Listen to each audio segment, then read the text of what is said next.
shower is supposed to make you feel fresh and clean, but on the Upper East Side, they are where I get the most dirt.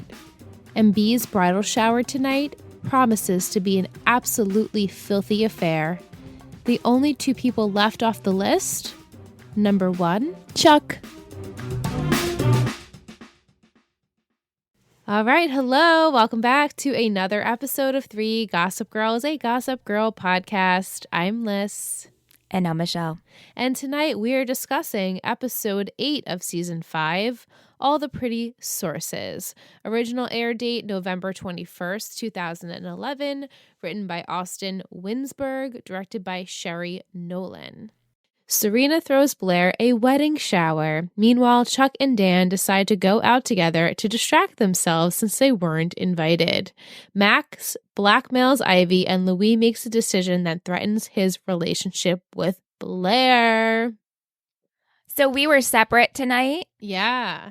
And I was very much laughing in this episode. What were you laughing at? Mostly how pathetic Paige is.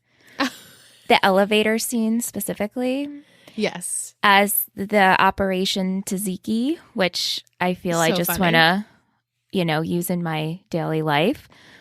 And then, of course, what's so funny is we watch on HBO and Liz is in the chat. We do this with our Discord fam. And my HBO froze. The HBO app sucks. I'm just putting it out there. I don't know if anyone else has issues, but every time and I put on Curb at night, it skips and we have to go out and come back in. It's a terrible app. I don't know if it's my Samsung TV. I don't know what it is, but it also skipped on me tonight too. And I had to kind of really quickly get back to it.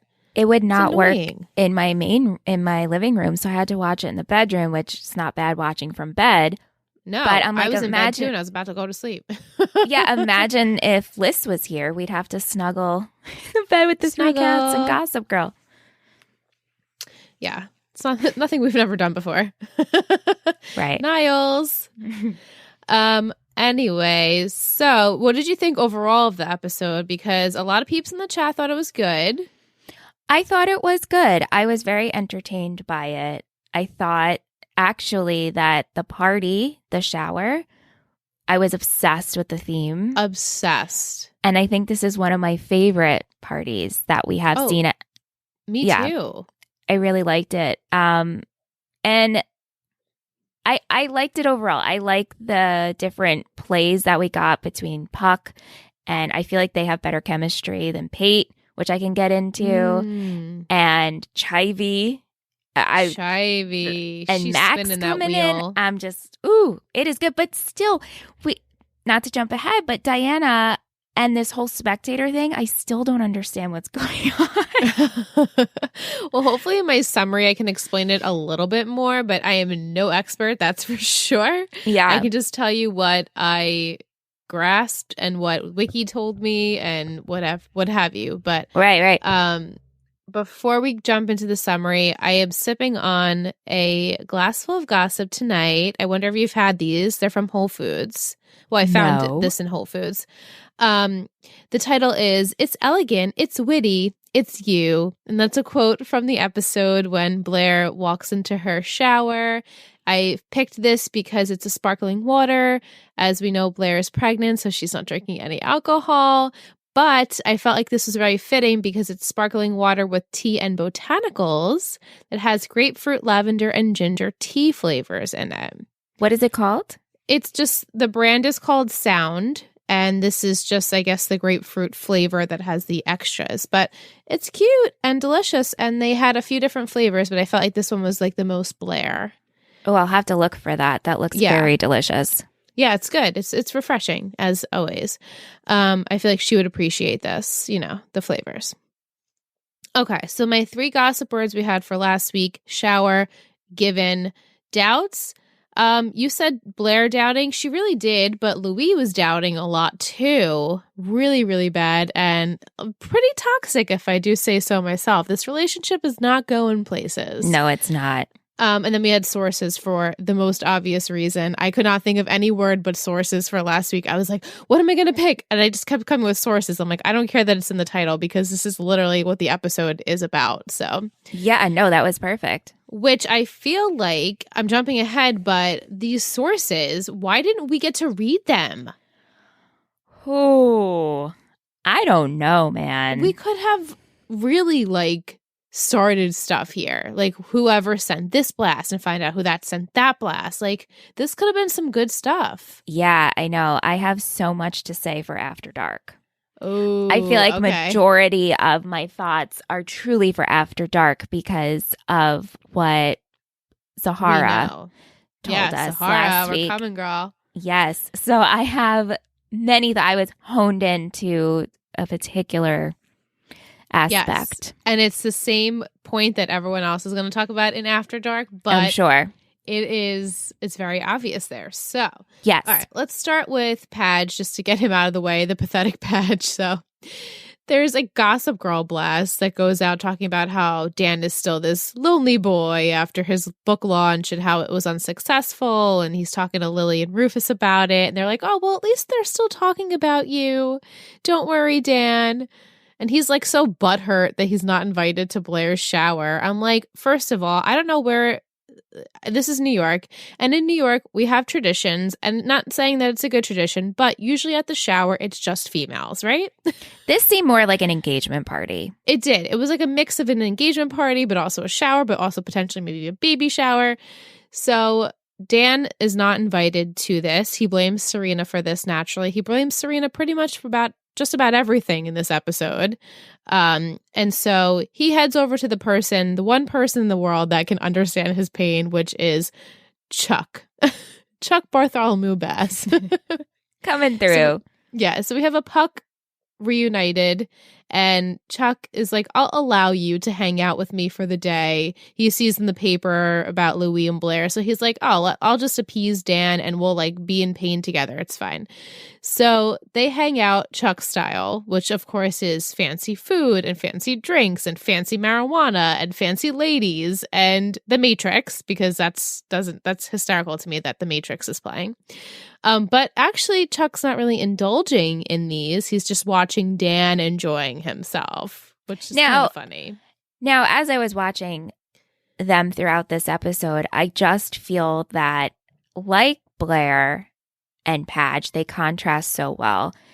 And Chuck and Padge contrast so well. And I am just so much more into them than I am with Pate, because to me, Pate is really boring. Looking back, they're just, and maybe it's just good old friendship, and that's bad because I really do appreciate good old friendship, but maybe their bromance is boring to watch compared to this because it's the unlikely duo. Right. I mean, that's exactly the point. I think Nate and Dan have more of an understanding and they're kind of more similar with things, and Chuck is just so completely opposite of pretty much most of the men of his age group. Yeah. It's like he's like an old soul sort of, and obviously we know what the vocabulary stuff, constitutional, like this stuff. We're still on the constitutional, guys. Still.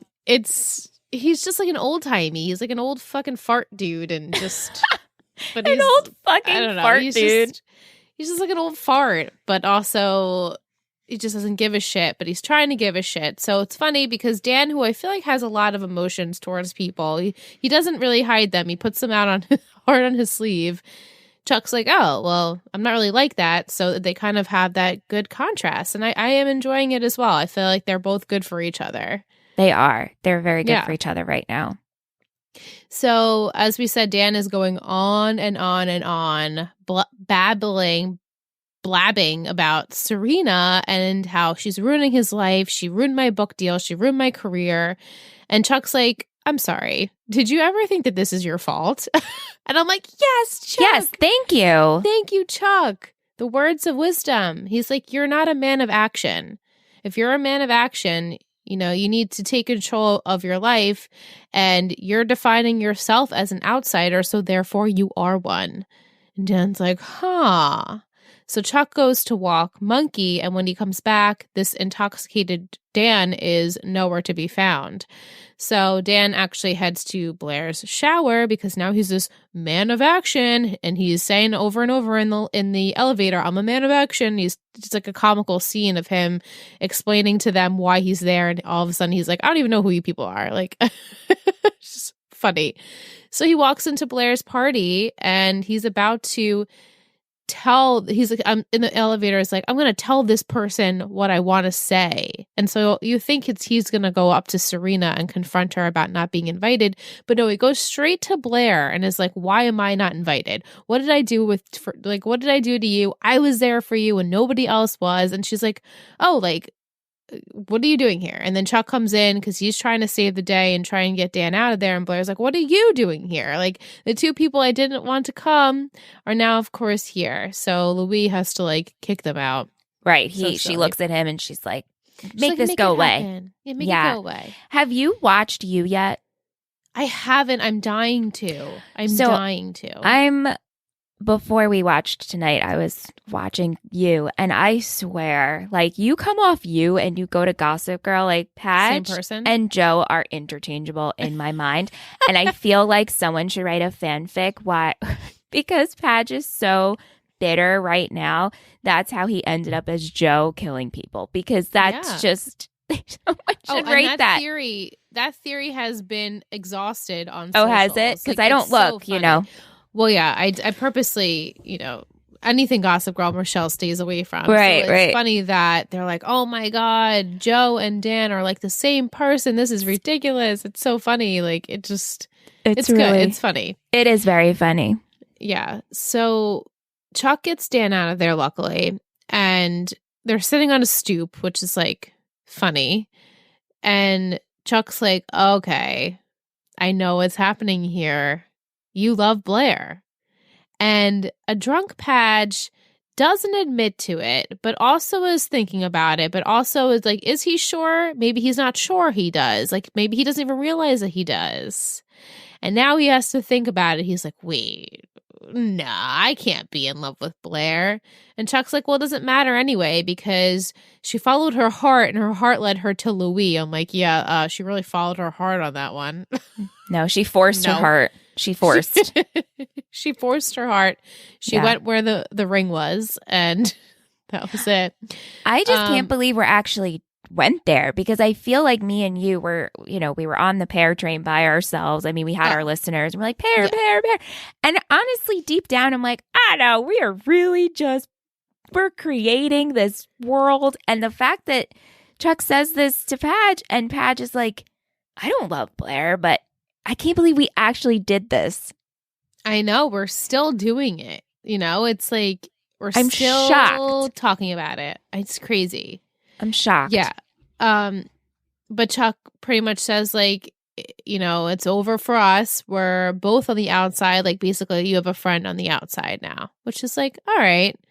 Sucks for both of them, but they both are in love with Blair. They have that commonality there. Right. Okay, so on to Blair with a little bit of Serena, because they kind of tie into each other. So Serena is trying to be the best maid of honor she possibly can. She's planning Blair's bridal shower.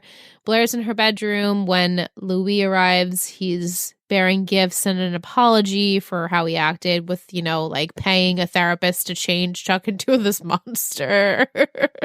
Ridiculousness that happened last week. Mm-hmm. But then in another breath is like, Blair, you can't trust your friends. They're not good people. They don't have your best interests at heart. I'm like, where do you think this is coming from? Like, I'm curious, where do you think this is coming from? Because obviously he's just so insecure in his relationship. Well, that's that he just wants to sabotage her. He's spiraling. And I think first we watched him take so much. Like, he dealt with Chuck, he dealt with Padge, he dealt with all these things and learning about Blair and his family talking smack about her. And I think he popped. He's popping, and we're seeing it. And he's like, I can't handle it anymore. And I think he's gone to a zone that he's not proud of, but he arrived. Yeah, it's hard for him to get out of it. And so he even mentions to her, like, I'm putting distance in my relationships with my family, and you need to do the same with your friends. I am sacrificing this for our relationship. And like, what are you doing? And Blair's like, and then all of a sudden a blast comes in from Gossip Girl about Blair not knowing who the father of her baby was. And Blair's like, look, I don't know what to tell you. And she's like, it was probably your family that sent that. And he's like, no, it was probably your friends that sent that. So it's like, didn't he say like, oh, you refused to convert to Catholicism? Yes. And she's like, what does it have to do with my friends? Right. It has nothing to do with her friends. It was her personal choice, but okay. Yeah. So she leaves to go shopping with her minions to find an outfit for the shower. And yet she knows no details of the shower, so she doesn't even know where to start with this outfit.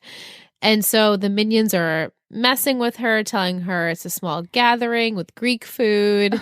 And she's like utterly disgusted by all of this. And she can't believe that Serena would plan this type of shower. So she goes home and she tells Louis, like, maybe she doesn't have my best interest at heart. I'm like, whoa, Blair, this is a little far-fetched for me. Like, let's just give it a second, you know? Wait till you get to the shower. Right. And at that point, Louis is snooping on Serena's computer. And he admits, oh, okay, you know, I'm sorry. She admits that she thinks her relationships are more distant than she originally thought. It's so dramatic. Blair leaves the room. And at that point, Louise sends out Gossip Girl sources to the Spectator. Now, I mean, the chances of this being actually followed through is very little, because how would he have? I mean, I know it was Serena's computer and Nate had sent her this email, but he was going to pull the trigger. Serena wasn't. So it's like, how did we get there? I wondered the same thing, and that was one of my questions for you. It's not explained. So okay, it's just, okay, I clicked the button and it went sent to the Spectator. It uploaded it magically. Like, didn't have to pass through any people. Like, it also surprises me because I would assume that Serena only has logins to her personal blog on the Spectator, a small section. There's no way she has admin permissions. You know what I mean? She has blog permissions. That's it. So for this to have gone through and so simply, I don't know. It's a little. Yeah, it's far-fetched. Yeah. So they head to their shower to the Vanderwoodsons, and as we said, it's super cute. It's Tiffany themed. Everything is Tiffany blue, and the servers are dressed like Audrey Hepburn, and Blair is so happy. She's delighted to see that it's not a trash shower that she thought it was going to be. And so Serena makes this really sweet speech about Blair and her relationship and how much she loves her, and she's so happy she's getting what she wants. And then it makes an announcement that all of the women at the event are getting little Tiffany boxes. And when Serena says to open them, there will be a ring in one that someone will win. And spoiler alert, it's Chivy. You know what? Where was Eleanor and where was Dorota? And where was Lily? Lily says, oh, she couldn't make the shower. They never even said where she was going to be. I didn't even catch that. Because Lily was setting it up, so in my mind, yeah, she's Lily like, was I there. can't even attend the shower I'm setting up. It's like, where are you? Where the hell was Eleanor? Like, why would Eleanor and Dorota miss the shower? I know. Dorota 100% should have been there. Eleanor, yeah, it sucks that they weren't, and they should have been, but I guess, you know, they weren't available or they didn't have the money. I don't know. I'll let it go. I will let it go. Right. But within a few minutes of the shower being underway, there are whispers and there is a blast from, I guess it wasn't a blast from Gossip Girl. I think it was just what was posted from the Spectator, and now it's being released and everyone's able to read all the sources that were sending Gossip Girl her information. And there are a load, like tons and tons of sources on there. So Blair gets pissed because she sees that everyone is talking about this and not paying attention to her, and they finally show her what they've been talking about, and she immediately goes and blames Serena. I did not like this. How do it was you snap so unnecessary on your best friend who has just put on this beautiful shower for you, and you automatically are going to think, oh, Serena did this? It's fucked up. And Serena's like, did what? Like, I don't even know what you're talking about. And then she explains it. No, it was Diana. And then says, well, and also Louise saw it. And so Blair's like, oh, shit.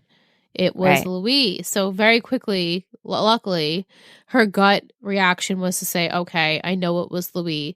So she confronts him about it, and he doesn't deny it and says, like, you know, I just wanted you to see that, you know, your friends were not good. And she's like, by sabotaging me, and also, like, it's our shower. Why wouldn't you want me to have a good time? You literally posted it during our special day. Like, this is fucked up. Not only sabotaging her and him, but sabotaging everyone. Everyone, all of her friends and family, whoever sent in these tips to Gossip Girl.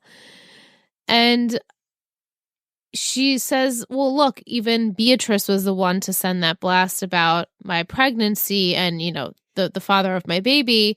And so she's like, I can't believe that you would do this. And I think we need to spend some time apart because I don't even know what, like, the future of our relationship is.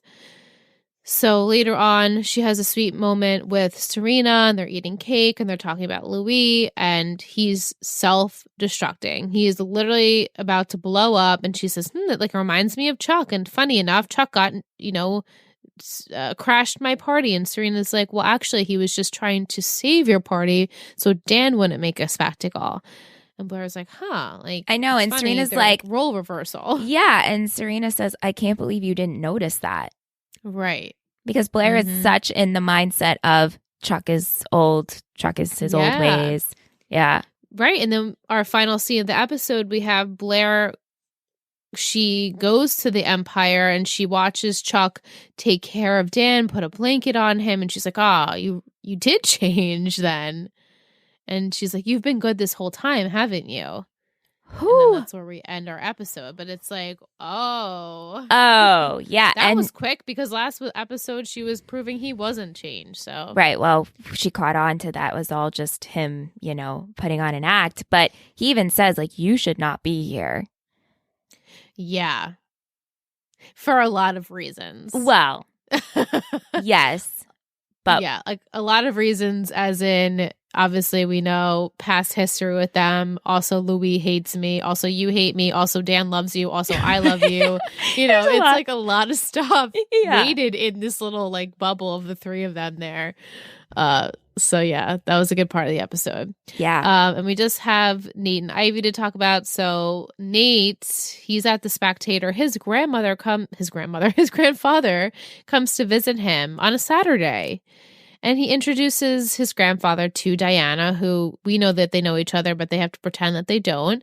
And so Diana pulls William aside and she's like, why didn't you call first? I wasn't prepared to see you. And he tells Diana that, I guess, a particular news article highlighted Diana when really it should be highlighting Nate. That's their plan. And it's making her look like the celebrity and not him. So apparently this is not what they've discussed. So, but like, the goal is to reshape Nate's image through I don't this. know how the hell Diana comes about this. Yeah, but to reshape his image through a gossip magazine, right? What? I know it doesn't really make a lot of sense. I mean, logically, like I understand, like, for the plot, how it's going and, like, they're putting the pieces together, but I don't understand why this is a good thing for Nate. I think I'm missing that. I mean, we know Nate has nothing, but I'm pretty sure we could have gave him something else besides a gossip website. Right. And so he has invested in the Spectator, and he says he has the ability to fire her and basically, like, put Nate in charge if she doesn't turn this around for Nate. So he tells her she's got 3 days to turn Nate's image around and get the views to go to Nate. So she tells Nate that the board, quote, is going to fire her unless the Spectator gets more hits than Gossip Girl. So Nate mentions, okay, I have an idea. He calls Eric for help and ends up getting information from Jonathan about how he hacked into the Gossip Girl server a few years ago. And so he calls Serena and tells her what he found. And he sends her this email with a whole spreadsheet that he's like concocted with every single person that has sent a blast and all the blasts that have gone through Gossip Girl. And he's like, there are even so many today. And I'm like, wow, that's so many there. I really wish we could have read some. Also, why didn't we take more time to actually filter through and maybe see like, hey, who could Gossip Girl be? I know. What? Like, hello. This is doesn't make any sense. How are they hacking into Gossip Girl's server and still not positive on who it is? Also, how come no one has done this before? Right. So seems very easy. I mean, I know it was too easy. They said almost too easy. They said they've done this before, but how come no one has done it since to like take her down? Right. So Serena's like, you can't show anyone this because if you do, I'll be exposed and all of our friends will be exposed because all of the ones that we've individually sent to Gossip Girl will be on there. So of course, we know Diana finds out about this and she wants to use it, but Nate says, no, please don't. It will destroy my friends. And then she's like, well, let's just see what Nate Archibald has typed away to Gossip Girl. And they find nothing. Not one thing this goody two-shoes Nate has ever sent to Gossip Girl. She's like, wow, you are a good dude. I'm shocked. You are a good dude. You're a good dude, Nate. I mean, do we expect to... does Nate get involved, like wrapped up in this? Not really. No. So I guess it makes sense. But also it could be like he took his name out to make him seem like he's a good dude for Diana. Right? But I feel like if it was more believable, he could have at least like left one or two that were like not that bad. Like super lame. Stupid things, but yeah. They weren't there. No. So she says to Nate, okay, I promise I won't upload these. I'll find another way. So Nate's like starting to grow on her. And then I also had the idea of like, oh, last week she said we were going to be equals. And I was like, okay, what does that mean? So I guess him saying, please don't send this, she took that into consideration of like, okay, you're making the decision, I'll accept like that decision kind of thing. I still don't understand why she wants to take down Gossip Girl. Like, what is her plan? Yeah, I mean, we couldn't, if the plan is for William to reshape Nate's image, why does it have to be a magazine or like a column? Can't that be anything? So if you want to take down Gossip Girl because that's the most competing source to what Nate's working for, like why couldn't we have gotten Nate's a job somewhere else? Probably for a more reputable source, no? An outlet that's more respected? Right. And she came in here with the plan. Like she's like, no, I have a plan. It doesn't seem like he cares too much about taking down Gossip Girl. It's more she has this internal like battle plan that she has to do. And I'm like, why? Right. And she's been working on this for a while now. Yeah. And so I guess because he does care about her and he does care about his job, he's like, okay, I'll do whatever it takes to help you achieve this. But yeah, I don't know if he wasn't working for her, he wouldn't have done this. Was it last week when they were on the phone and she's like, Nate's in check and play, Serena's in play. Mm-hmm. What? Even though Serena's not in play. Was this so she could have her own blog and they thought that was going to go somewhere? Like, I'm really just... Right. Yeah. I know. Okay. Unless Nate sent it to Serena hoping that she would post that on her blog. Yeah, but last week, Diana didn't know this was going to happen. No. So again, this is just like working out for Diana's favor, even though it didn't really work out. Right. It's just all so convenient yet again. It's ridiculous. Yeah. So she calls William to talk. She explains to him, Nate, honestly, he's a good kid. You have a good grandson and he's going to hate me because he's going to think that I released these sources, even though we all know it was Louis. And she's like, he's not going to believe me, so I'm not even going to try and defend it. And so then Nate storms into this meeting and he's surprised to see his grandfather there. And he's like, what's happening? Are you guys working together? And William's like, not yet, even though, yeah, they are. But Diana says that, she makes up a lie about how she was doing everything she possibly could from the uppers in the company, and she really needs William to, William tells Nate that he's there. He doesn't know why Diana called him in, but she says that she needs someone to invest in her because she's under a lot of pressure. And so William's like, okay, yeah, I will, but you're fired. And Nate's going to be the new editor-in-chief. And, like, it's so cold because Nate is, like, watching her pack her shit, and he just, like, leaves, like, holding his grandfather's arm, like, out. I'm like, wow, that meant nothing to you. Okay. I know. Again, it's just, all right, we'll see what happens. Diana's not on the island, right? She's not. Okay. You scared me for a sec because you hesitated. No, she's not. I was about to flip a We're not done with her yet. Ball. Oh, yeah. No, I would have, too. There's so much. We have to know the secret. We have to know. Yeah, so she's collecting her things. She's packing up. And she calls William on the phone. And you can see her down in the car. And she's like, I really feel bad for, like, breaking up with Nate. This is how it was ending. And he's like, oh, he'll get over it. She's like, well, I really just did it to kind of keep my secret intact. And, because nobody can find that out. And he's like, you're right. And she's like, well, if they do, like, they'll find out your secret too. It's like, what? Wait, what? How are these two connected? And then we have, Bart. Bart. Barty Bart. So. Bart, yeah. What the heckles? Yeah, so that's Nate. To wrap it up, we have Ivy, Chivy. She's freaking out. She's spiraling. We know she can't take this secret for too much longer. Do you think... I wrote down, actually, do you think she's got stomach issues? She's got to have a little IBS. She has to. Colitis has to be coming. I don't know how you keep on this identity. Or like your hair falling out or something. I mean, maybe she's got a stomach of steel, but I feel like she's got stomach issues.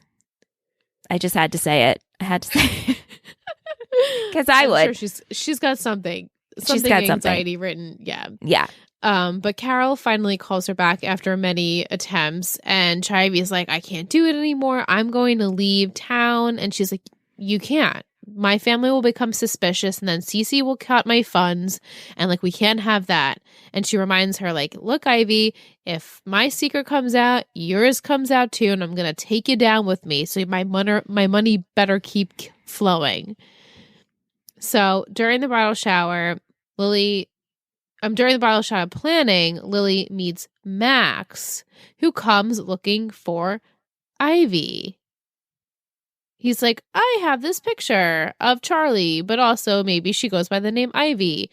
So then Ivy is forced to tell Lily and Max that she was going as Ivy Dickens to appease her mother so that nobody would find out that she was a Rhodes. I mean, this is a perfect plan. It is. I mean, that was really smooth. Very smooth. It was genius. And they're both so understanding, and Max so much that he's like, let's get back together. And Ivy's like, nah, I'm not ready. I'm going to take some time alone, but like, let me give you some money. You go to Portland, and like in a few months, I'll come and find you. He's like, yeah, here, I'll get you $50,000. Open your restaurant. Is that good? That's a good amount, right? He's like, what the hell? This is awesome. Right. Of course I'll take $50,000. So she's like, yeah, tomorrow we'll meet and I'll give you the cash. Or so he thinks. So he heads out into the living room to see Lily putting away a picture of her whole family. And she's like, here, have you ever met Ivy, Chivy, Charlie's mom? Carol, here she is. And he's like, oh, that's her mom? Okay.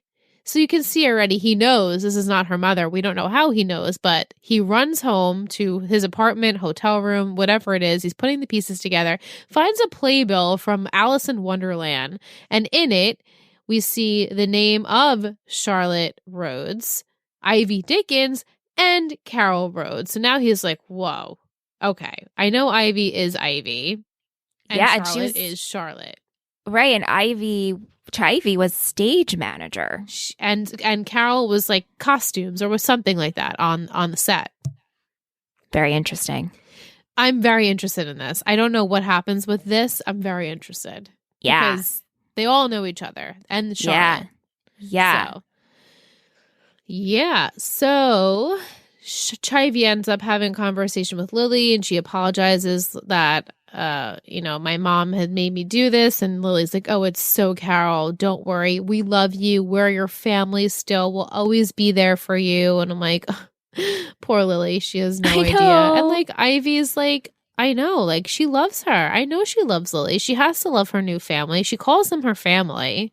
Yeah. So I like Ivy. I like this. I don't mind her. I don't think she's a bad chick. I think she's just trying to keep her head above water at this point. Above water, yeah.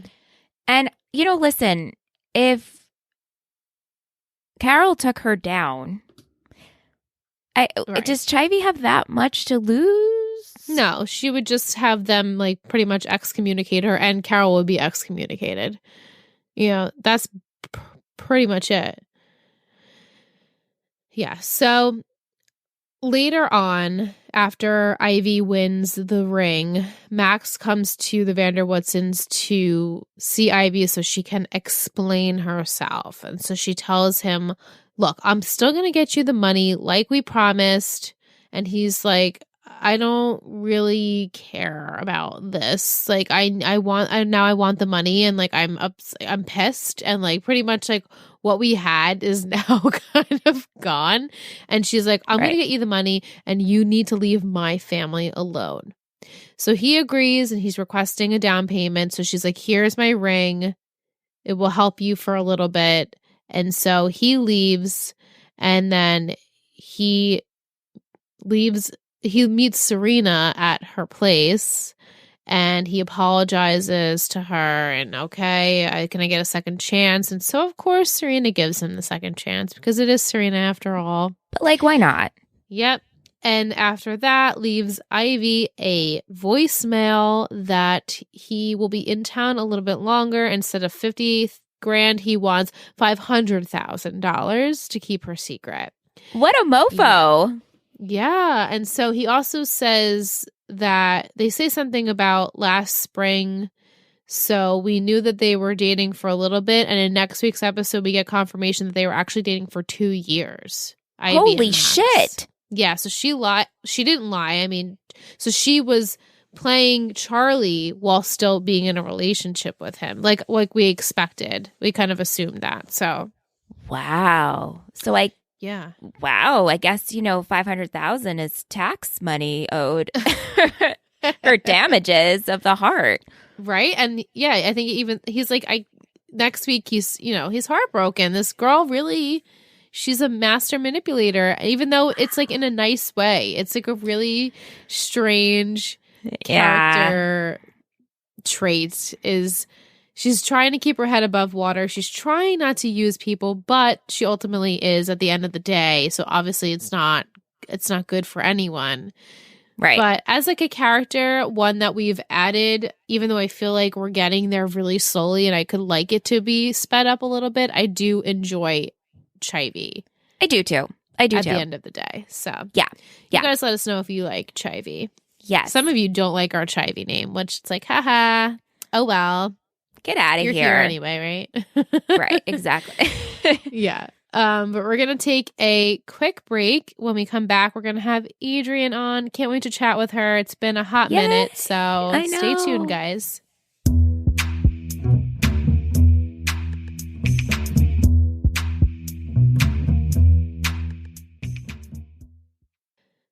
Okay, welcome back from break. We are so excited to be speaking with Adrienne. Hi, Adrienne. We've missed you. Hello. I've missed you as well. I've honestly just missed being a part of the podcasting world. It's been a long time. I know. So I'm really, really grateful. Well, tell our friends what you've been up to. I know you're renovating. You're doing lots of things in the house. So tell them a little bit more about that if you like. Yeah, to make a long story short, my husband and I bought our very first house. We live in Salt Lake City, Utah. We live in a really old home. It was built in the 1930s, and I have been the general contractor on the house. So we have done like a major renovation, major remodel. And so that has been my full-time job since February. Gosh, that's incredible. I love following. I look forward to, I see that little story pop up and I'm like, first thing I watch. Oh, that makes me so happy. It's honestly so fun and I've grown so much. It's been the most amazing self-development journey I've ever been on. I can share more later. Please. Maybe not on the pod, yes. probably. Yes. But it has been incredible. So I'm very, very grateful. My life has changed a lot. I feel like I'm a phoenix rising out of the ashes in a lot of ways. I love it. But it's been a beautiful, beautiful transformation. That's great. I can't wait to see like the end result. I mean, whenever that is, I'm sure it's not. Unfortunately, like, it's coming soon. It's coming soon. Okay, good. Yeah, we're hoping by the end of the year we're probably going to take a break. So it'll be coming soon. Wow, so exciting! It's so that's exciting. awesome. That's so awesome. So when we last saw you, Adrienne, we had you on for season 4. I'm misplacing, of course, what episode that was. It was the one with Tim Gunn. Oh, yes, with Jenny. Oh, my God. That was such a good episode. Jenny. Miss you, girl. Says no one ever memory. but me. She adds her own element of drama. She does. Mm-hmm. Yeah, that was a good episode. This was also a good episode.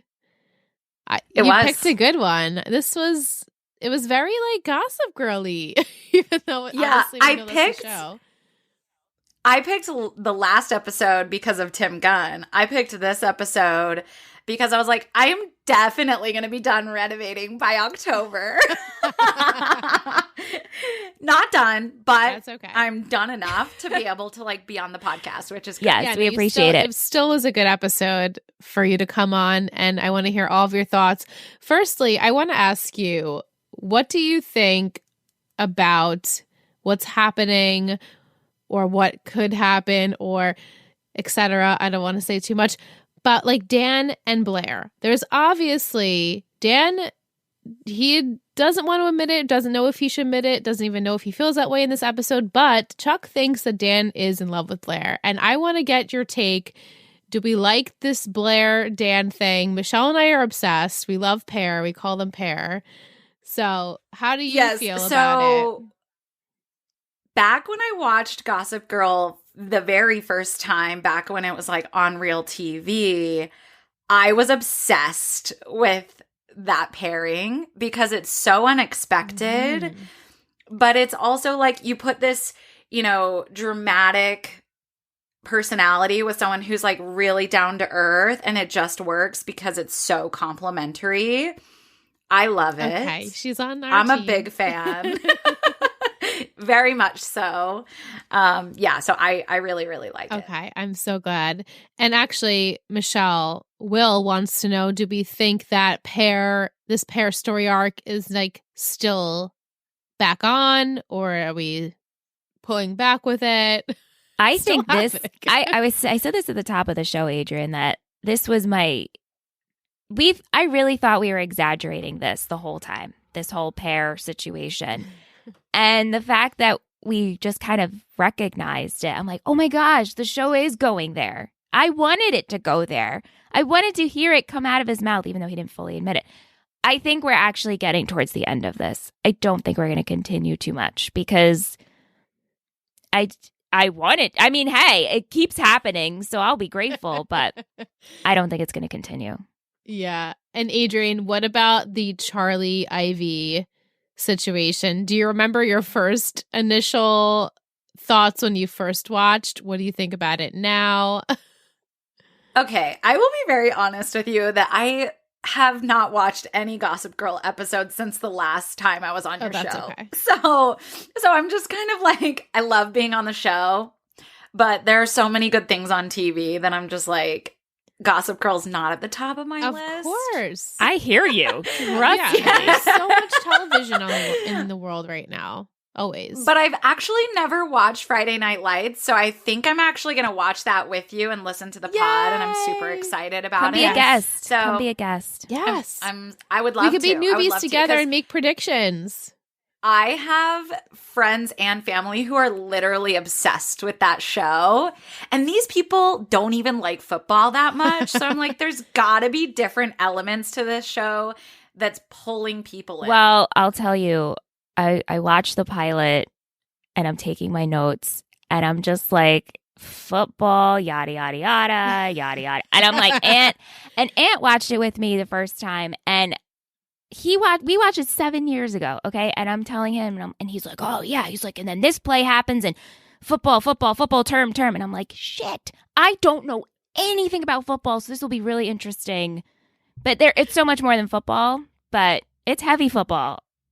Yeah. Well, I'm a huge, college football fan, specifically for my specific college. Yeah. So for someone who can understand football stuff, I think I'll probably like it even more. You'll be good. It'll be good.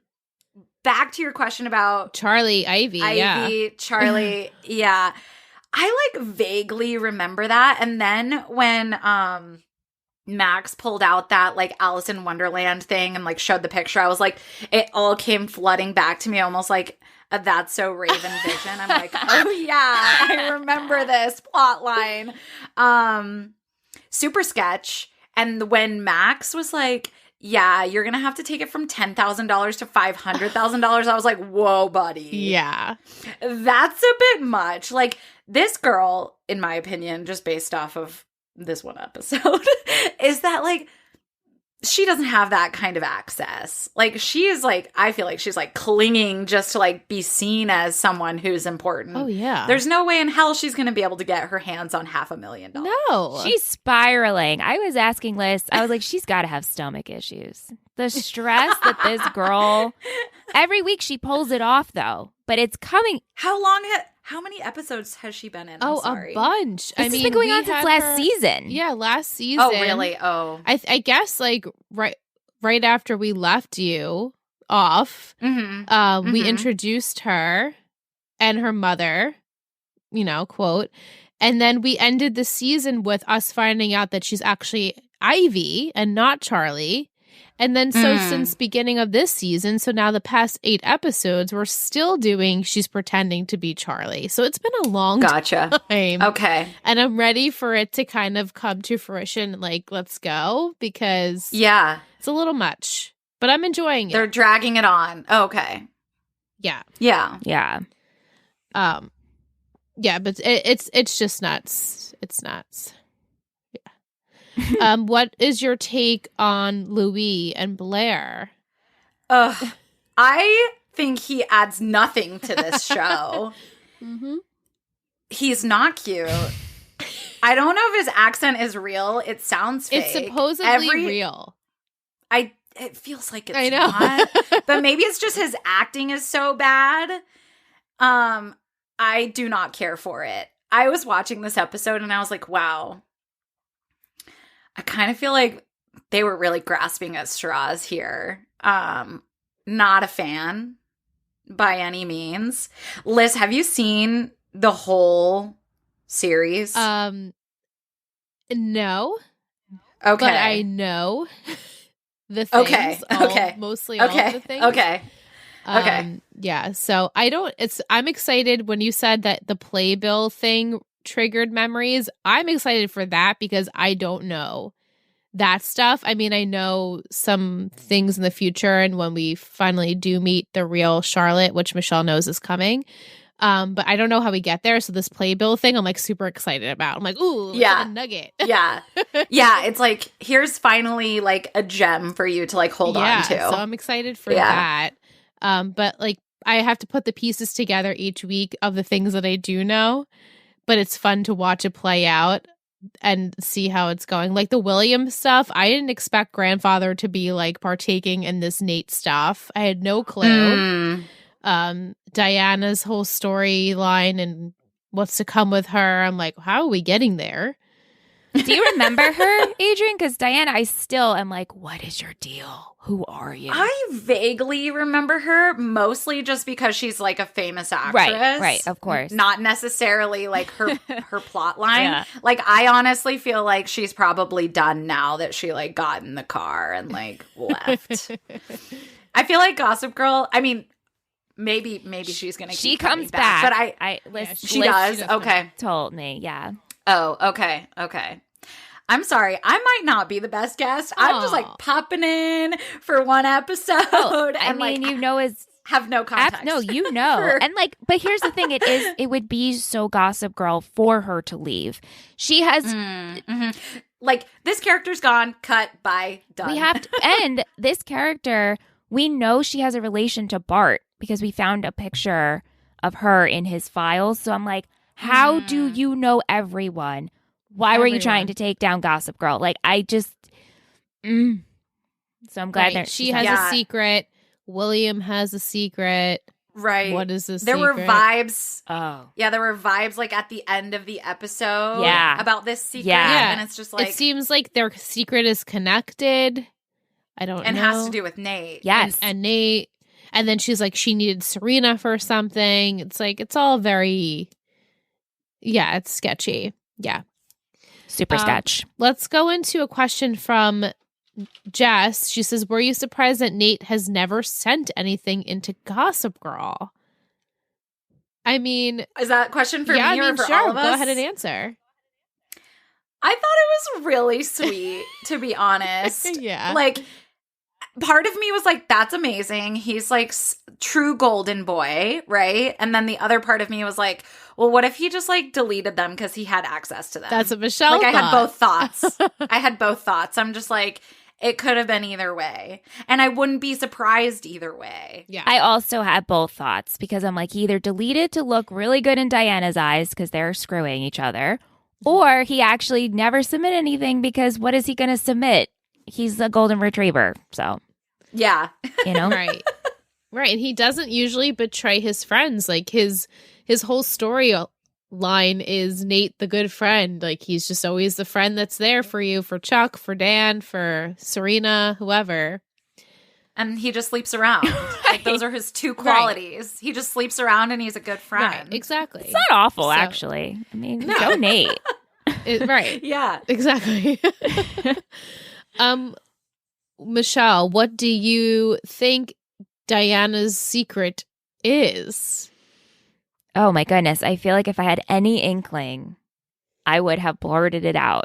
But every week I keep hoping we're going to get more, and we don't. And now we've known she has secrets, but now she even has another secret with William. Right. So is that secret the same secret though? No, but he knows a secret of hers and she knows a secret of his. They're intertwined. Right. And somehow Bart is in there. This better be a big deal, this Bart picture, because I am... If it's a flop, that's going to be really disappointing. Yeah, because I'm holding on to it and I don't let shit go, as our listeners know. We know. Yes. No, that would suck if it ended up being something like, meh, you know? Yeah. A little lackluster, but Jess doesn't understand why Nate needs to take over the Spectator. Isn't he a student at Columbia? She doesn't understand. A student. I forgot about that. It's like, and I said this before, but it's like a joke that it's like the writers kind of like just faded out college. Like, it just wasn't a thing anymore. Like, they just don't go.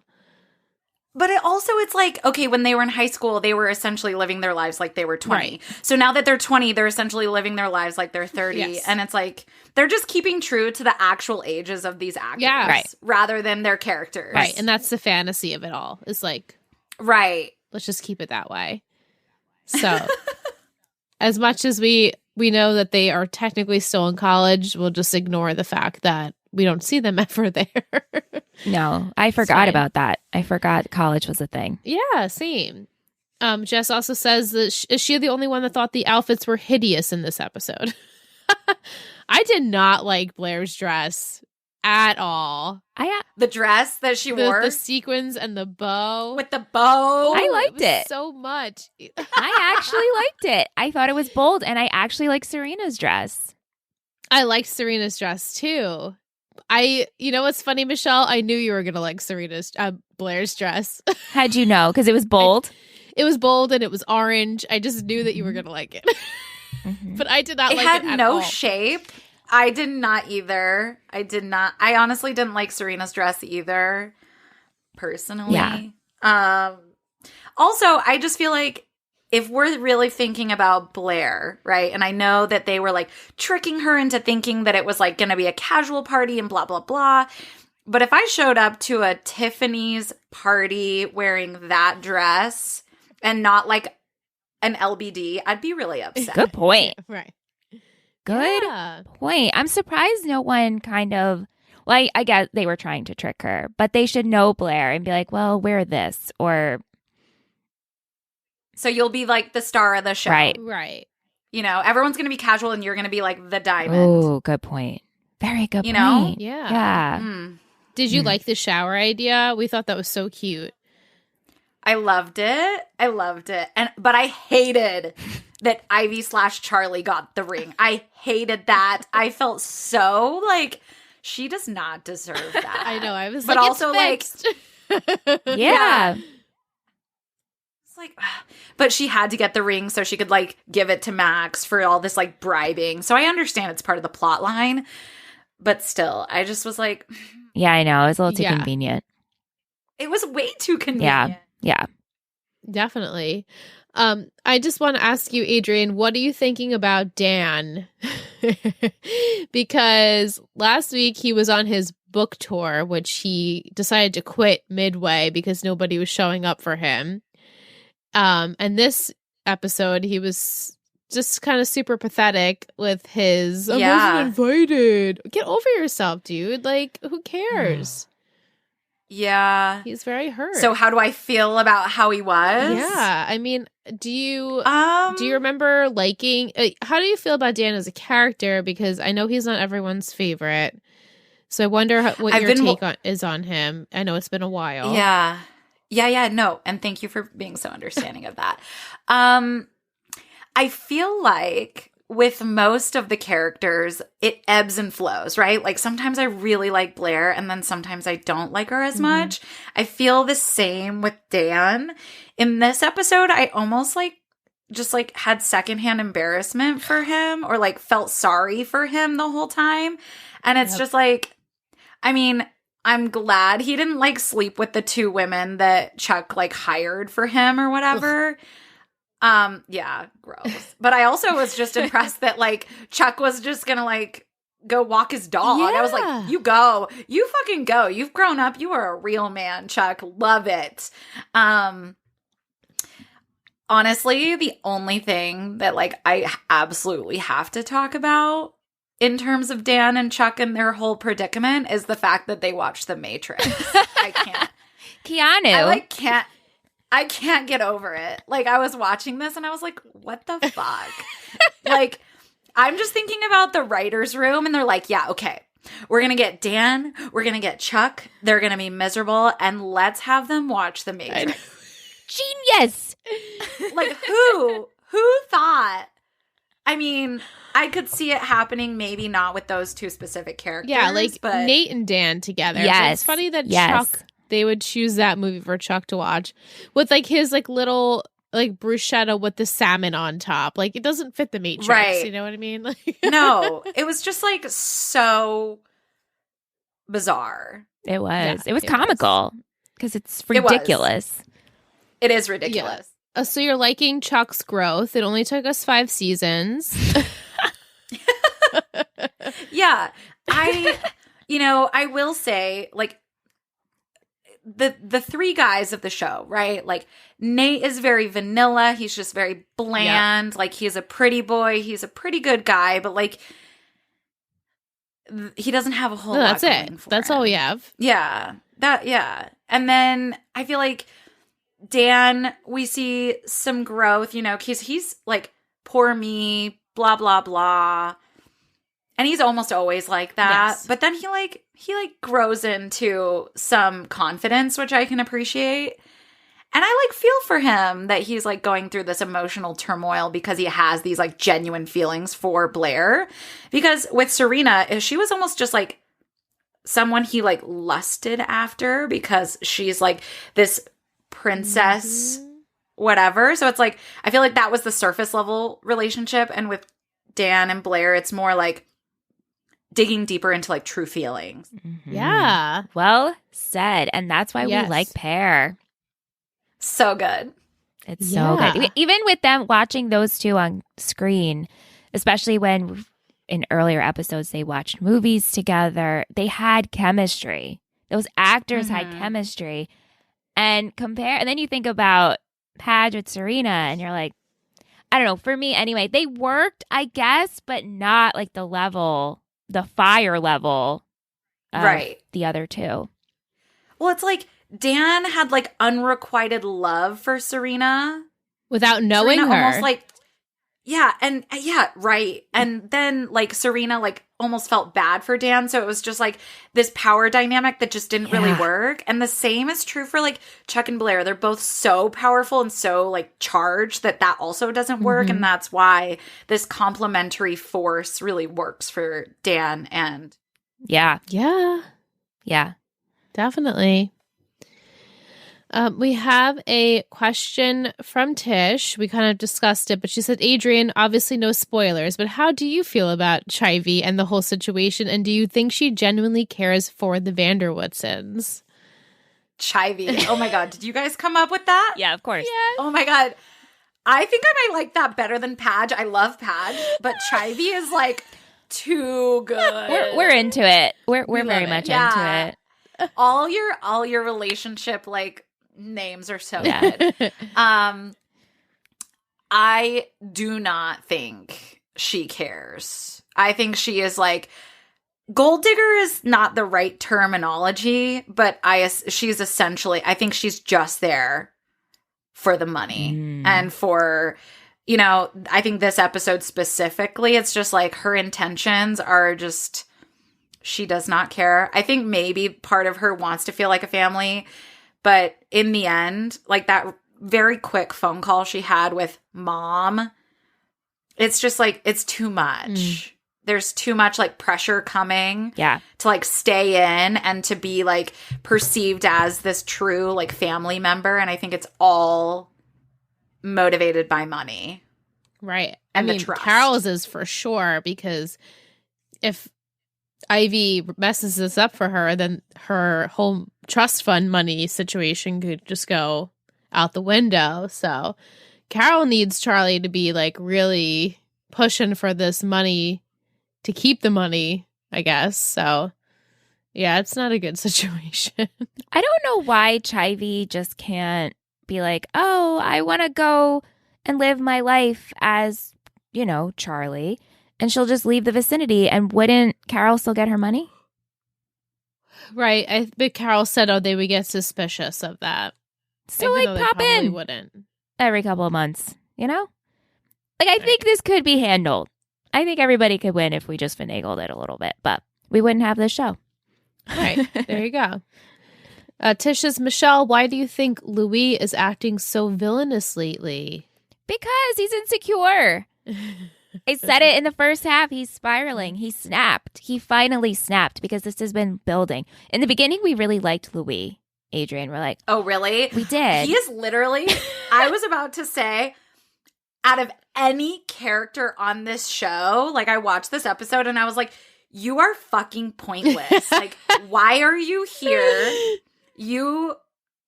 I don't know how many episodes you've been around, but like, I wish you weren't. Yeah, he's been here for a long time. Yeah. And we met him so long ago. Like the beginning of 4, right? 4. And they went on a date and then he resurfaces. So it's like, whoa, for that callback. That's too much. He was okay, but we knew, like I knew, I'm like, you are not lasting. And he's put up with a lot of shit and he snapped. And right now I don't like him. I'm done with him. It's time. I'm done. Me too. Let's to go. Sayonara. Like that's it. It's Bye. boring. We've done it. Yeah. Super boring. And yeah. No. Yeah. I'd like to see Blair find herself without being with anyone. Like, let her just be the mature Blair we know she can be, because her sides are starting to come. Like, she was going well, doing well, and then now it's kind of like she's reverting back to high school Blair, because I feel like she's like, her back's against the wall and she needs to like fight Louis and fight for this life, even though it's really not what she needs. This is not what Blair should be doing with her life. Right. Even though that's what she thought she wanted, it's not what she wants. And like, let's not forget, we're 1920, so. Yeah. You have so much life to live. You don't need to be married to a prince at 19 years old. Yeah, we could do without that. Yeah. So unrealistic. Oh my God, yeah. Yeah. I mean, that's Gossip Girl. Yeah. Why do you think that William is trying to rebrand Nate? Now, Michelle, do you think this is like something he's doing in a positive light for his grandson, or you think he's got like an ulterior motive with this? He definitely has an ulterior motive. I still don't understand, and maybe I should just let it go, why we're going to rebrand Nate with The Spectator. Right. There's got to be a better company, more reputable source. But I guess because William has control of this now, so he can control the narrative. I'm like, out of all of the storylines, I'm most lost on this one.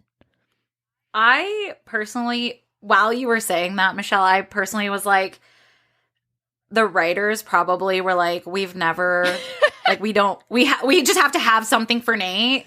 So, like, let's go in this direction. And it's not landing well. Like, I think Nate's always been in the background of the main characters, right? He just like doesn't have a whole lot going for him outside of like his affairs and all of these women he sleeps with.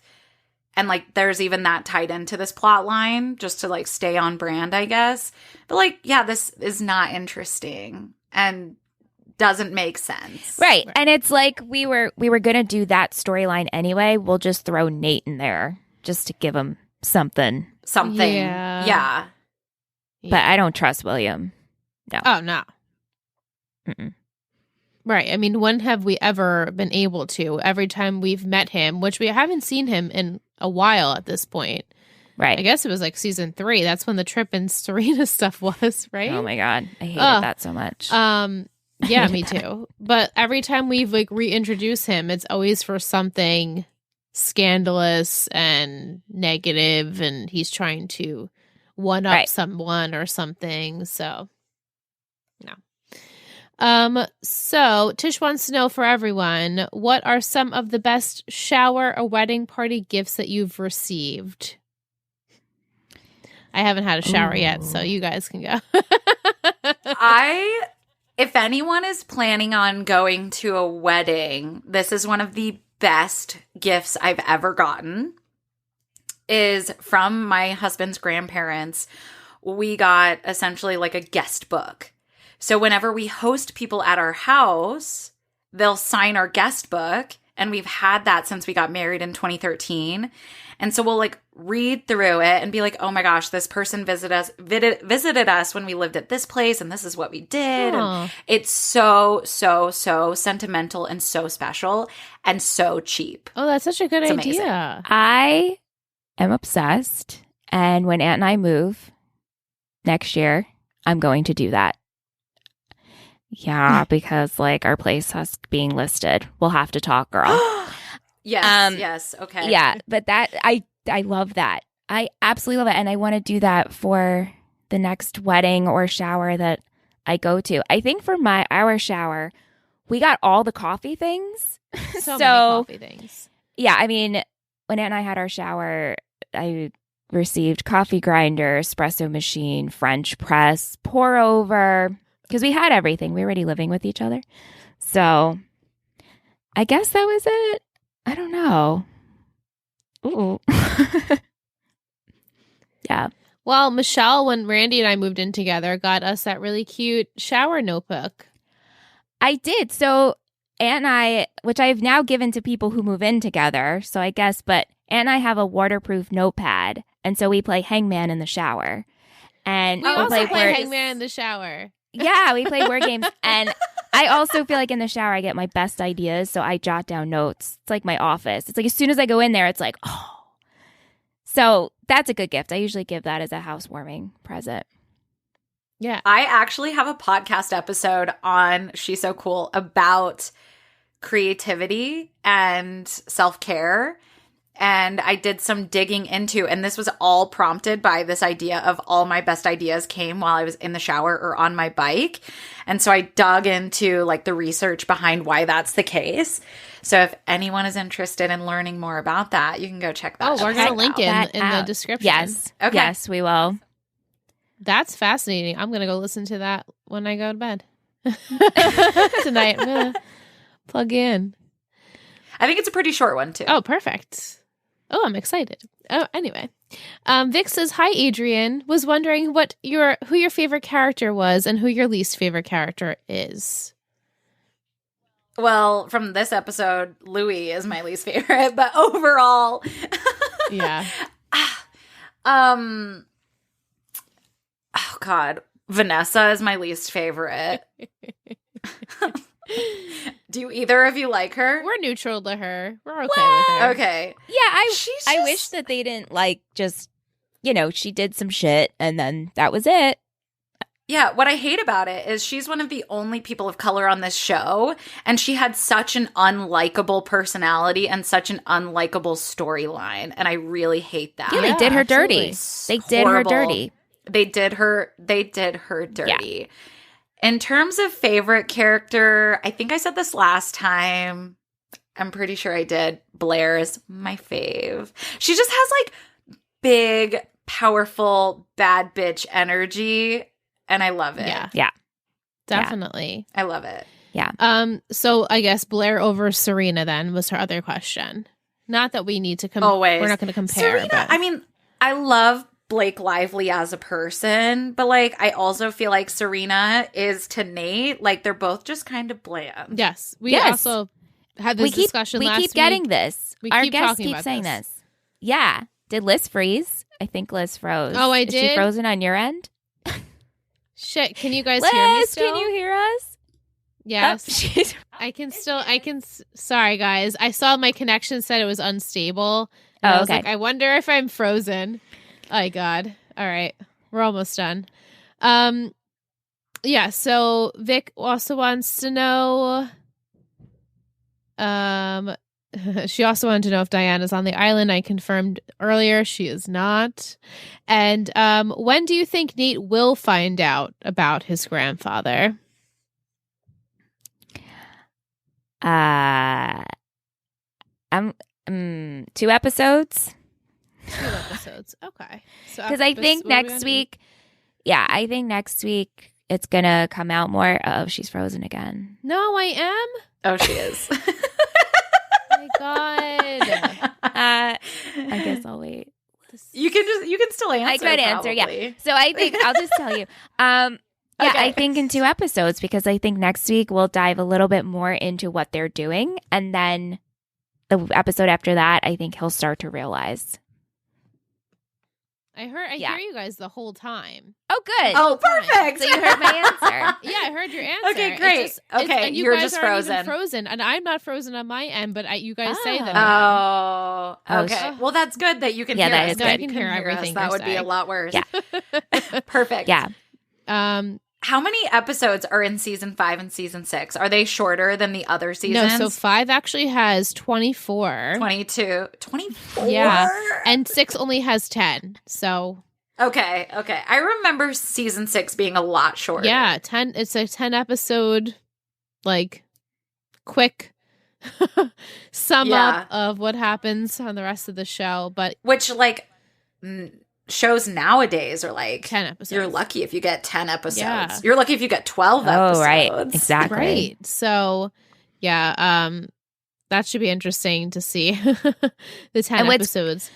What is crazy, this is too. The longest season. Yeah, but listeners have told us that the storylines completely change in the second half of this season.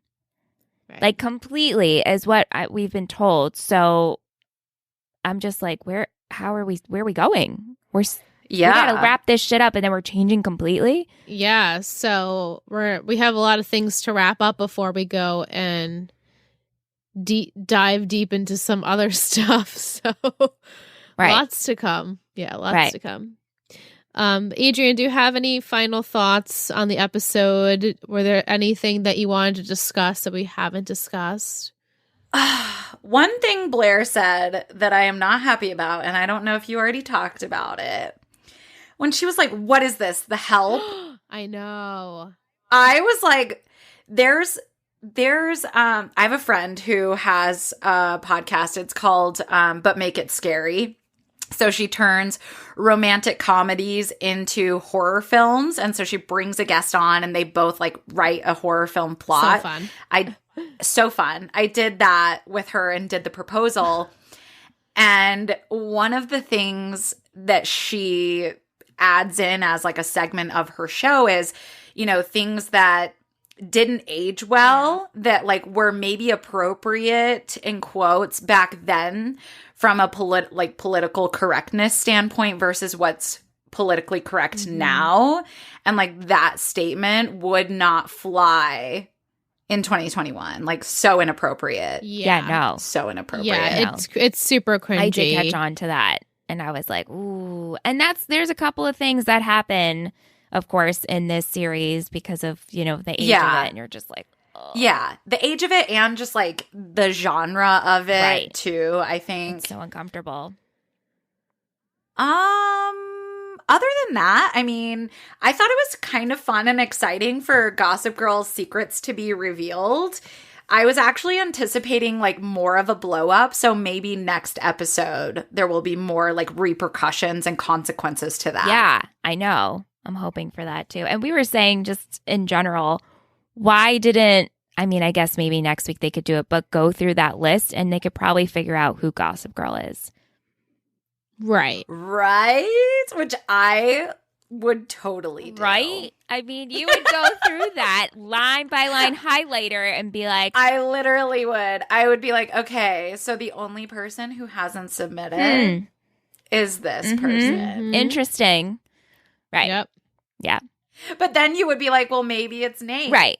Because Nate has never submitted Right, anything. exactly. It's suspicious. It's very suspicious. Well, Adrienne, we always love chatting with you. Please come back again someday. I want to. And come for Friday Night Lights, too. Yes, please do.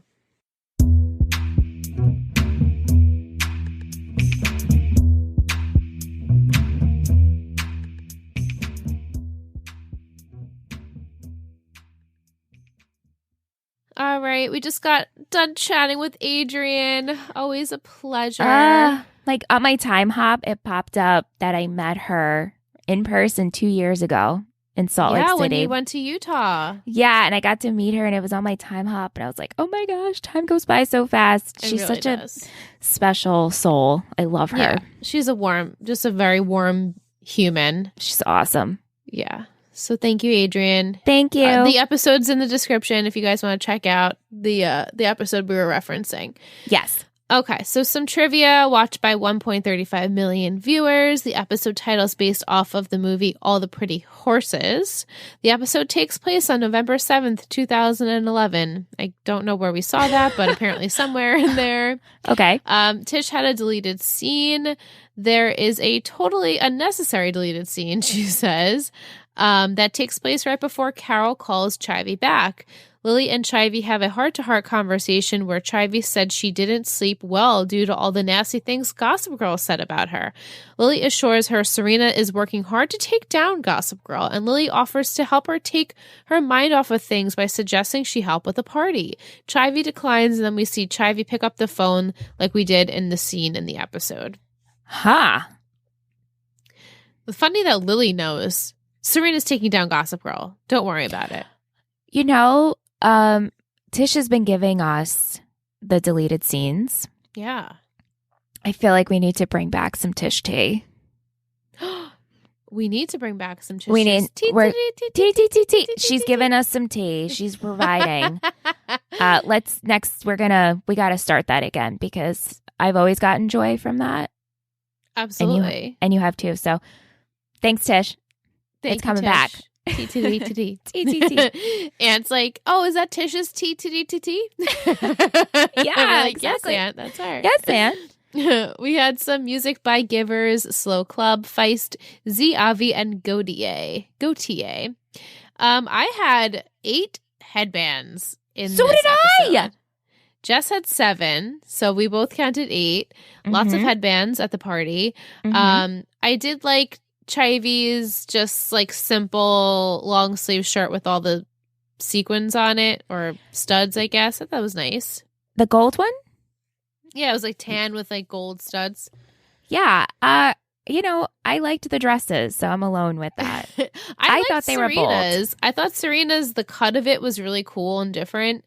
And the pattern was cool too, but Blair's was, I would personally never choose that. Well, I think for our body types, I could not wear a dress like that. I actually need a shape. I can't do just a no shape. And she wore 2 dresses that were shapeless. She did. And I think they're doing that on purpose because of the pregnancy thing. Like she's supposed to be wearing boxier clothing. So I get it. I really liked Chivy's dress at the event too. And her hair was really done up pretty. Did you have anything else? No. No. Max had a tan sweater and I liked he had the black elbow pads. I thought that was cute. Yeah. What about some quotes? Classic Carol. Just like that too. You really have been good this whole time, haven't you? Are you her minions or mine? Oh, yeah. I told you to get some ass, not to make one of yourself. So good. So good. You should live by that line. Yeah. Good job, Chuck. I had the line from the Evite. I believe it said Jean's okay. Jean's okay, yeah. So I don't show up overly fabulous, if there's such a thing. I think she's doing Greek food, like gyros. Me, you, Keanu. I seriously, though, I'm obsessed with the text of Operation Tzatziki. Oh, so funny. We need to just use that list. Me and you, we love Greek food. If we're ever scheming, we just got to be like, Operation Tzatziki. Tzatziki. It's so good. Yeah. I had Carol, if the money stops, I'll have nothing to lose. Oh my gosh. The whole Padge elevator scene, and he's like, as you can tell, I'm crashing this party. And he's just like, who the hell are these people? It made me laugh. Yeah, I had who the hell are you people anyway? Because he just was like chatting away, not even realizing. Yeah. And the last quote I had, he's trained to go after fake Prada. Yeah. Are you ready for an MVP and shittiest? I am, actually. Okay, let's do it. Okay. You ready? Ready? Yeah. 3, 2, 2, 1. Chuck. Yeah. Chuck. You got to give it where it deserves, you know? Yeah. We had the most votes for Chuck this episode. We did have a vote for Diana as well, because she actually made a little bit of a turnaround this episode. She was caring for Nate, finally showing some sympathy there. But mostly everyone picked Chuck, which is well deserved, I think. Yeah. I think this is my 3rd week in a row picking Chuck. Is it my 2nd? Or did I get blue ribbons? No, you gave Dorota last week, but the week before you picked Chuck. Oh, boy. Oh, my goodness. Yeah, what's happening? Yikes. Yeah. You ready for a shittiest? I am, yeah. Okay. All right. 3, 2, 1. Louis. Yeah. Boy, bye. Everyone picked Louis because it just was really pathetic and sad to watch this guy just be super manipulative and kind of failing at it because she figured it out. Do you know what this feels like? This feels like watching Vanessa. Yeah. and how it's just pathetic and you're spiraling. And we know you're actually probably a good person, but you got wrapped up in this world and you're letting it affect you and you actually are really bad at it. Yes, he's bad at it just like how Vanessa's bad at it. And they both get found out within like 2 seconds of them doing something scheming because they're not good at being bad. No, they're not. Which is like a compliment, but also then just don't get yourself wrapped up in it. They just they're getting themselves wrapped up and it's not good. Right. Yeah. All right, let's go into a Betty of the week.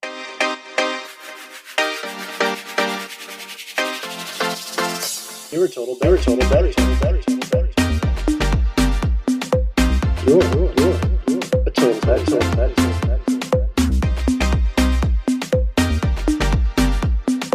You're a total Betty. So this week I chose Nolan, who is a semi-new pledge to us. Super hey, excited. Nolan. Hey, Nolan. I did some IG stalking, and he refers to himself as a husky dad, so I'm going to call him a husky dad because, I mean, why wouldn't I? It's an adorable title to have, a husky dad. So he's excited for Talking Texas Forever, our new Friday Night Lights podcast, and so are we, and we can't wait to talk with you, Nolan. I can't wait to make predictions and have you laugh at all of the silly things that I say and chat with Michelle, and just I hope you enjoy, and we're really thankful that you're here, and I'm pretty sure it was your girlfriend or wife, sorry, don't want to make any assumptions, that made you become a pledge. She bought this subscription for your anniversary. I've been dying to say that. Hello, I think you know by now, right? So, hey, Nolan, and thank you to Wifey for setting him up with our lovely Patreon family, and we're super excited to have the addition of Nolan, so thank you. Thank you, Nolan. I wanted to shout out 2 people who sent us cat pictures. Woohoo! So as you know, if it's your first time listening to this podcast, welcome. We love cats here, aka I love cats, and I make her love them by association.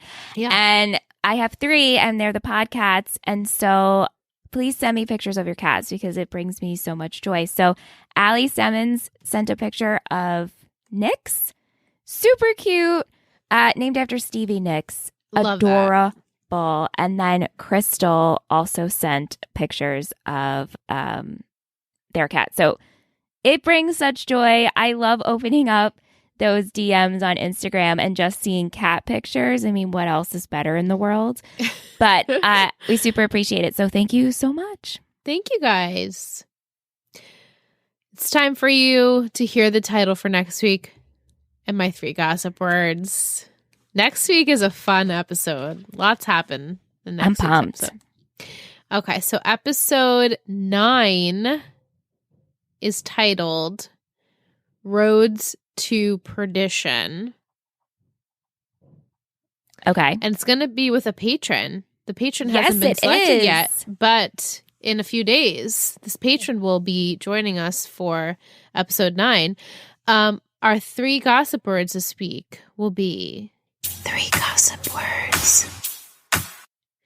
Haters, cousin, honor. Do we get to meet the real Charlie? No. Oh, man. Not yet. Okay. Well, I still think cousin has to do with HIV. Okay. Honor. I don't know. I think something have to do with honor, like, oh, shit, no, because Serena is already the maid of honor. So I was going to be like, yeah. I wasn't even going there. I want you, yeah, clearly not. And then haters. Haters gonna hate. Haters are gonna hate. Oh, good one. Throwback, Lissy. Wow, this is really tough. Do we touch upon the Diana stuff, or is this like on hold? I think it's on hold. If my memory serves me correctly. Okay, so if it's roads, yeah, it's on hold. We're focused on like Chivy, something else big in the episode. So I think we're going to be focused on Carol, Chivy, and Max, Max has to get that money, and Max is going to take Serena out, and it's going to get awkward because Serena's the cousin. Yeah. And there's going to be haters around this. Now, Blair, we have to pick up where we left off with Chuck. So, and Padgy Boy, who's just so sad and pathetic right now. Ugh, he's disgusting me. Yeah. Yeah, I think it's going to be heavily focused on the Rhodes women. Okay. That's a good idea. Good thoughts. Yeah. What should we do for the emoji this week? Well, I feel like we've already done it, but the ring would have been perfect, right? Yeah. Shit. There's no I'm thinking of sources, a laptop? Mac, there is a laptop. Yeah, send us the laptop emoji, like you just pulled up Gossip Girl sources, and then stick that little cute emoji in an Apple Podcast review. Yeah. You know the drill. We want you to leave us a review. It means so much to us. And while you're over there, rate us 5 stars. If you're not subscribed, please follow and subscribe. Yeah. And on Spotify, you can rate. You can't leave reviews, but you can tap and leave stars. Hell yeah, so you can. Tap over there. Leave us a review. Helps the show grow. This is a really big way for you to help us. So we really appreciate it. And if you're interested in the other things that we do, check out our Patreon, patreon.com/Total Betty Podcast Network. Yeah, and we're the same on Instagram. And we have just launched our trailer, sort of first thoughts of Friday Night Lights, Talking Texas Forever. That's also on there if you're interested. It's also on Spotify, Apple Podcasts if you want to subscribe. Check out the episode. Leave us a rating review over there as well. We would be much thankful for you all. Thank you. Words did not. Yes. Did not come. Yeah. What Liz said, we'd be much thankful. Yeah. Anyway, I have a little treat. Yeah, you do. I do. It is in honor of Diana and the Spectator, Gossip Girl characters as media outlets. Yes. Will. Always providing. Go. All right. I hope I don't butcher any of these. We have Blair, The Atlantic, prestigious and a bit higher class than your average outlet, smart but not as hoity-toity as the New Yorker wants to be.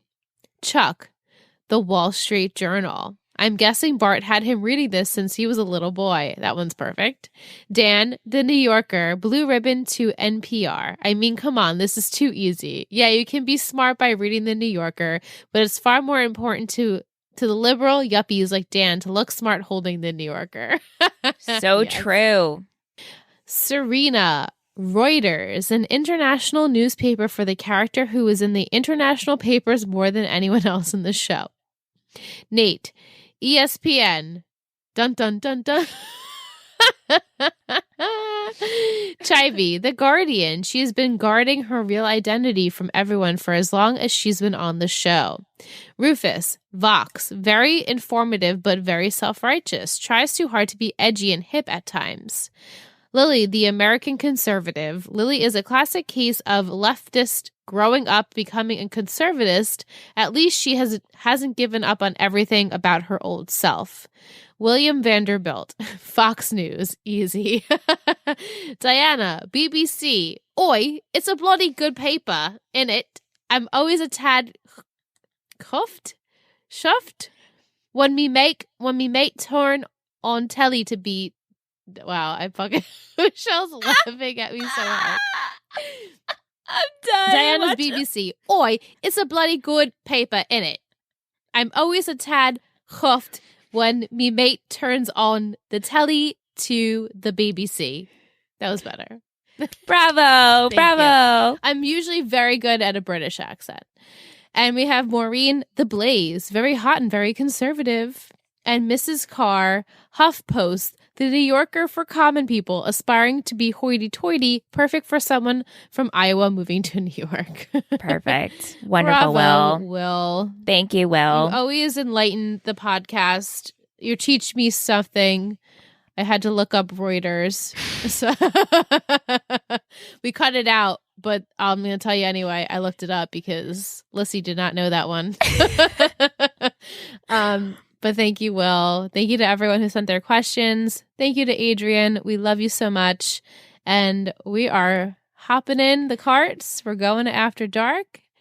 This is where we leave you if you have not watched the show. Okay. Tick, click, click, click, click, click. Ah! You know you love us. XOXO. Gossip Girls.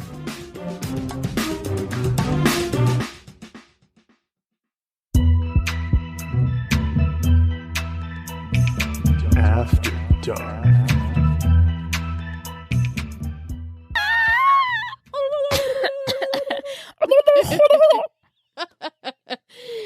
All right. Okay. We have made it in After Dark. I know you have a lot to say, and I'm sure it's the same as what Sahara and Tish and I have been thinking about what Sahara said last week about Nate and how this would make sense that he never sent tips in because he is Gossip Girl.